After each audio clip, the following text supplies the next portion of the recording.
Halo semuanya, kembali lagi bersama Kakek Gino. Kali ini Kakek Gino bakal nemenin kalian dengan alur cerita dari sebuah film yang berjudul A Frozen Flower.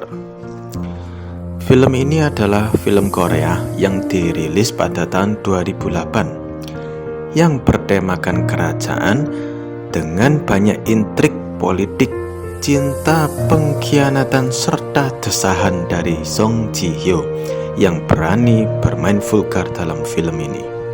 Oke guys, kita langsung saja ke alur ceritanya. Cerita diawali dengan memperlihatkan seorang remaja yang sedang melatih anak-anak untuk menjadi prajurit tangguh yang nanti akan menjadi pengawal elit sang raja. Raja memang memiliki tradisi di mana anak-anak di sana dilatih dari kecil sebelum menjadi pasukan pengawal raja. Seorang anak yang bernama Hong Lim kemudian memiliki kedekatan dengan raja, hingga akhirnya mereka menjadi teman akrab dan bahkan saking dekatnya sampai Hong Lim sering tidur di kamar pribadi raja. Hingga akhirnya ketika dewasa, Hong Lim malah menjadi pasangan gay dari sang raja. Skin berpindah di mana Hong Lim sudah besar dan menjabat sebagai Panglima Goryeo. Dia bisa merubah keputusan krusial yang telah dibuat oleh raja. Contohnya saja, salah satu anggota pengawal raja yang melawan aturan kerajaan dengan mengencani pelayan istana. Prajurit yang bernama Han Baek itu berencana melarikan diri bersama wanita idamannya. Tetapi dia tertangkap oleh Panglima Hong dan pasukan elit lainnya. Han Baek akhirnya dijatuhi hukuman mati oleh raja. Tapi keputusan itu berubah setelah Panglima Perang Hong berhasil membujuk raja dan kembali memberikan kesempatan kepada Han Baek untuk menjadi anggota pasukan elit kembali. Lalu istri raja yang mengetahui hal tersebut sudah paham betul dengan hal itu. Ia berterima kasih secara pribadi kepada Panglima Hong karena telah melakukan tugas yang seharusnya dilakukan oleh dirinya sebagai seorang ratu dan seorang istri. Suatu hari, raja mengajak ratu keluar istana untuk menghabiskan waktu bersama, menikmati pemandangan. Tapi liburan itu malah berubah menjadi sebuah petaka. Karena saat itu mereka diserang oleh pasukan pemberontak yang berhasil melukai baginda raja. Dan insiden itu akhirnya sampai ke telinga Kaisar Yuan. Jadi, kerajaan Goryeo ini berada di bawah kekuasaan Kaisar Yuan saat itu. Dan Kaisar Yuan sendiri adalah ayah dari Ratu Goryeo. Oleh karena itu, Kaisar Yuan datang untuk menemui menantunya itu sekaligus menyampaikan sebuah keputusan Kaisar Yuan sebagai pemegang kekuasaan tertinggi. Jadi, bertahun-tahun menjalani rumah tangga, Raja Goryeo sampai hari ini masih belum memiliki keturunan. Karena dia memang tidak pernah bisa menikmati sang ratu. Oleh karena itu, Kaisar Yuan akhirnya menobatkan Lord Kyungwon sebagai putra mahkota. Ini bertujuan untuk berjaga-jaga, andai terjadi sesuatu nanti kepada baginda raja. Hal itu membuat Raja Goryeo merasa tersinggung, karena nantinya kerajaan Goryeo akan dipimpin oleh orang yang bukan dari keturunan raja. Keputusan Kaisar Yuan itu menimbulkan gonjang-ganjing di kalangan para menteri. Mereka beranggapan bahwa Goryeo hanya akan menjadi sapi perah, karena Yuan akan memperalat mereka untuk menyediakan pemuda guna bertempur di medan perang di bawah kekaisaran Yuan. Pada malam hari, setelah berbagi kenikmatan dengan Panglima Hong, Raja Goryeo mengungkapkan bahwa mereka sebenarnya memiliki opsi. Esok harinya, kita mengetahui opsi yang dimaksud oleh raja tersebut. Saat dia memanggil Panglima Hong dan Ratu ke istananya. Ternyata opsi yang dimaksud tadi malam adalah Panglima Hong harus melayani permaisuri untuk mendapatkan keturunan. Mereka terpaksa menuruti keinginan raja. Keesokan malamnya, raja melepas Panglima Hong menuju ke tempat tidur ratu. Tapi ratu tidak bisa menyembunyikan emosinya yang dipenuhi dengan rasa campur aduk, marah, merasa terhina, tersinggung, dan tidak tahu apa yang harus dikatakan, sehingga dia hanya bisa meneteskan air mata. Panglima Hong yang saat itu melihat raut wajah Ratu menyerah melakukan hubungan malam itu.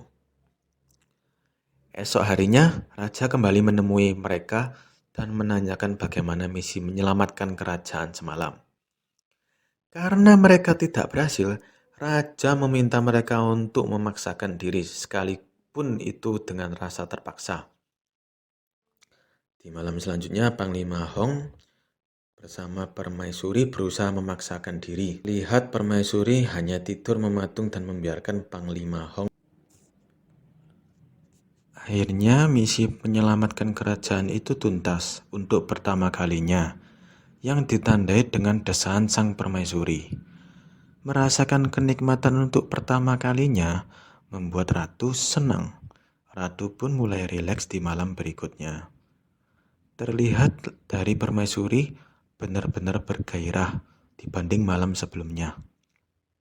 Raja yang penasaran akan aktivitas misi rahasia untuk menyelamatkan kerajaan itu mulai mengintip mereka yang sedang berbagi kenikmatan itu. Raja sebenarnya mulai terbakar dengan api cemburu melihat itu semua. Kemudian keesokan harinya, Panglima Hong pergi menuju luar kota, menyamar menjadi rakyat biasa untuk menyelidiki kasus penyerangan yang terjadi sebelumnya dan mencari tahu siapa dalang di balik semuanya. Dan ternyata ada menteri yang terlibat di dalam penyerangan raja. Namun Panglima Hong tidak fokus dalam penyelidikan karena masih diisi oleh bayang-bayang kenangan indahnya bersama Ratu semalam. Di sisi lain, Ratu mengalami demam yang awalnya dikira tanda-tanda kehamilan. Ternyata itu hanya demam biasa akibat kelelahan 2 ronde kemarin malam. Karena kondisi kesehatan Ratu yang tidak memungkinkan, maka misi rahasia di antara mereka bertiga itu harus ditunda sampai kondisi Ratu kembali pulih. Pada malam harinya, Raja mengadakan pesta untuk mendoakan Raja dan Ratu agar segera memiliki keturunan. Sebenarnya beberapa menteri menganggap acara itu hanya akan sia-sia saja. Bahkan para menteri mulai memikirkan dan berencana untuk mendukung Lord Kyungwon untuk menjadi raja dalam waktu dekat. Pada saat raja dan menteri sedang menikmati pesta, datanglah pelayan permaisuri yang menemui Panglima Hong dan mengatakan jika permaisuri mencarinya. Panglima Hong datang ke tempat itu dan mendapati permaisuri sedang berada di sudut ruangan di perpustakaan kerajaan. Ratu meminta dia datang ke sana karena sudah tidak tahan menunggu jadwal resmi misi berikutnya dari raja. Dan di saat yang lain melakukan tari pedang dan berpesta, Panglima Hong malah berbagi kenikmatan bersama permaisuri di perpustakaan kerajaan. Dan di sana menjadi awal mula timbulnya benih-benih cinta di antara mereka. Bahkan mereka semakin sering melakukan mantap-mantap tanpa sepengetahuan raja. Skin berpindah di mana hasil penyelidikan prajurit kerajaan menemukan beberapa menteri terlibat dalam aksi pemberontakan dan penyerangan raja. Panglima Hong dan pasukan elit kerajaan lainnya melakukan pengintaian di tempat para pemberontak mengadakan pertemuan. Setelah pertemuan itu selesai, para prajurit berhasil merebut lembaran kertas yang berisi pernyataan untuk menggulingkan Raja Goryeo. Dan ada bukti berupa surat perintah yang ditulis sendiri oleh adik kandung dari Ratu dan diberikanlah kepada Raja. Dan membuat Raja benar-benar marah melihat semua itu, apalagi di kertas itu tertulis nama masing-masing para menteri yang ikut serta. Di hari berikutnya, Raja mengadakan jamuan makan siang. Dan di sana dia memerintahkan para pasukan elit atau biasa disebut Ryongwei untuk menghabisi mereka.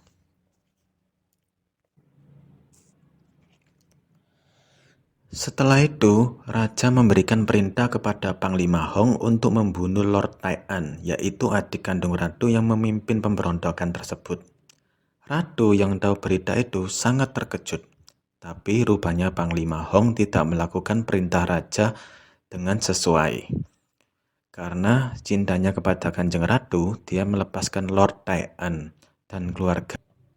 Namun hal itu diketahui oleh wakil Panglima yang bernama Sung Qi dan langsung menghabisi Lord Tai'an tanpa sepengetahuan Panglima Hong. Lalu membawa kepalanya ke hadapan raja.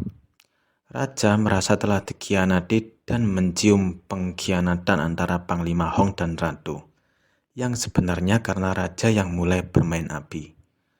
Lalu raja kembali memanggil Panglima Hong dan Ratu menuju istananya. Tapi kali ini raja tidak menjadikan Panglima Hong sebagai partner untuk melahirkan anak, melainkan Ratu akan melakukan misinya bersama Sung Qi. Hal itu benar-benar membuat Ratu marah. Dia menerima keputusan raja. Namun Ratu diam-diam menemui Hong dan mengajaknya kabur ke Yuan. Karena merasa putus asa dengan nasibnya, Ratu melakukan aksi bunuh diri. Namun beruntung nyawanya berhasil terselamatkan saat pelayan dengan cepat mengetahui kejadian itu. Panglima Hong yang mendapatkan kabar itu kemudian meminta bantuan pelayan Ratu untuk memanggil Ratu ke perpustakaan dan mengucapkan perpisahan kepada Ratu. Namun karena cinta mereka yang baru tumbuh itu sangat membara hingga akhirnya mereka hanyut dalam suasana malam yang diguyur hujan. Sampai lupa daratan dan kembali melakukan mantap-mantap. Raja yang tidak menemukan Panglima Hong di tempat tidurnya mencoba mencari ke kamar Panglima Hong. Akan tetapi di sana dia juga tidak menemukannya. Raja lalu meminta Sung Qi untuk menunjukkan keberadaan perpustakaan di mana Panglima Hong sering membaca buku strategi perang. Karena selama ini Panglima Hong selalu beralasan pergi membaca buku itu saat dia menghilang dari istana. Sesampainya di sana, Raja mendapatkan Ratu dan Panglima Hong sedang enak-enak. Panglima mengaku jika dia yang mencari Ratu dan dia yang patut disalahkan atas semua itu. Sementara Ratu mengatakan jika dia sengaja merayu Hong Lim, maka dari itu Raja lebih baik menghukum Ratu. Hong yang tidak bisa membiarkan Raja menghukum Permaisuri, membela Permaisuri hingga akhirnya kata cinta pun terbang dari mulut Panglima Hong. Dia telah jatuh cinta kepada Kanjeng Ratu yang membuat Raja dan terbakar api cemburu mendengar perkataan itu. Hingga ia memerintahkan Sung Qi untuk mengembiri Panglakit.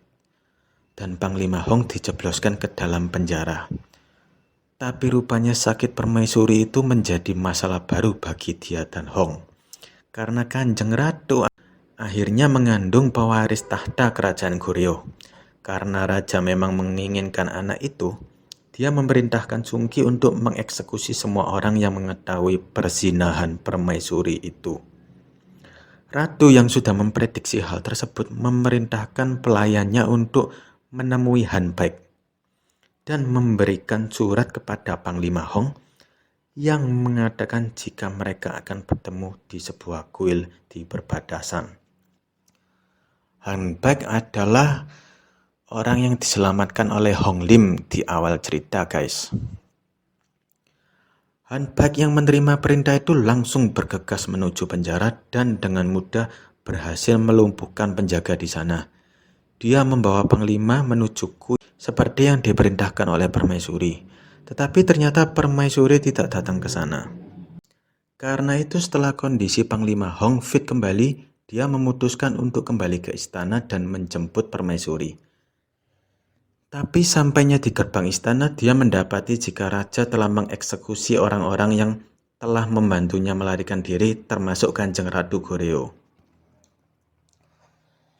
Di istana, raja bersama rombongan prajurit lainnya baru saja kembali dari perang. Mereka baru saja memenangkan perang besar dengan Kekaisaran Yuan. Di istana ternyata Kanjeng Ratu masih hidup. Dia meminta Baginda Raja untuk menurunkan kepalanya yang tergantung. Tapi Raja mengatakan itu adalah cara untuk memancing Panglima Hong keluar dari persembunyiannya dan kembali ke istana. Lalu ratu meminta pelayannya untuk mengantarkannya ke istana diam-diam. Di sana ratu mencoba menawarkan kesepakatan kepada Sungki untuk menghabisi nyawa Baginda Raja, karena dia adalah satu-satunya orang yang masih hidup dari semua orang yang mengetahui kejadian persinahannya. Suatu saat raja pasti akan menghabisi Sungki karena terlalu banyak tahu, ucap sang ratu. Ratu sebagai putri Yuan juga akan menjamin keselamatan Sungki. Saat itu Panglima Hong dan anggota lainnya berhasil melewati gerbang istana raja dan sekarang sudah berada di dalam kamar ratu. Saat itu raja masih menyambut dan meminta dia untuk duduk bersama. Tapi Panglima Hong yang dirasuki amarah karena melihat kepala permaisuri tadi menantang raja untuk bertarung. Dua ahli pedang itu bertarung habis-habisan. Sungki sampai di sana dan hanya melihat mereka berdua bertarung. Dia juga menahan prajurit lainnya yang ingin melerai dan menghentikan mereka. Karena Sungki memang sebenarnya ingin dua pria yang dimabuk asmara ini saling bunuh satu sama lain. Panglima Hong akhirnya berhasil membunuh raja dengan tusukan di perutnya. Tetapi setelah itu Sungki juga membunuh Panglima Hong hingga dia tersungkur ke lantai. Lalu ratu keluar melihat keadaan Panglima Hong yang sudah terluka parah. Dan akhirnya Panglima Hong mengetahui jika ternyata ratu masih hidup dan dia kemudian meninggal. Tidak lama setelah itu, Sungki kemudian mengatakan jika raja telah tewas di tangan pembunuh dan mereka telah berhasil menghabisi pembunuhnya saat itu juga. Dan film pun selesai.